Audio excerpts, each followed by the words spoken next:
Hi friends, துணி வேலை இருந்துச்சு. கொஞ்சம் துணியை ஊற போட்டுட்டு சமையல் கட்டை இன்றைக்கி க்ளீன் பண்ணலான்னு தான் இருக்கேன். சமையல் கட்டில் இருக்க ஸ்டிக்கர்லாம் பிரிச்சுட்டு வேறு அரேஞ்ச் பண்ணி ஓட்டலான் இருக்கேன். அதையும் செய்கிறேன் பாருங்கள். ஃபஸ்ட்டு சமையல் கட்டை எப்படி இருக்குன்னு பாருங்கள். ஃபுல்லாக சாமான் எல்லாமே அப்படியே தான் இருக்குது. சமையல் கட்டில் எல்லாத்தையும் எடுத்து வச்சு ஃபுல்லாக அரேஞ்ச் பண்ண போகிறேன். எல்லாத்தையும் எடுத்து வச்சுட்டு ஸ்டிக்கர் பிரிஞ்சிச்சு. எல்லா ஸ்டிக்கரும் கொஞ்சம் ஸ்டிக்கர்லாம் மாற்றி ஒட்டி ஃபுல்லாக அரேஞ்ச் பண்ணியாச்சு. எல்லாத்தையும் க்ளீன் பண்ணி ஃபுல்லாக கழுவிட்டு வாஷ் பண்ணிவிட்டு ஃபுல்லாக அரேஞ்ச் பண்ணி வச்சுட்டேன். பாருங்கள், வச்சாச்சு.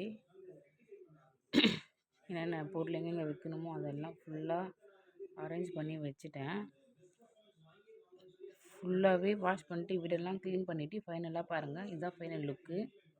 ஃபைனல் லுக்கை பாருங்கள். பாய்.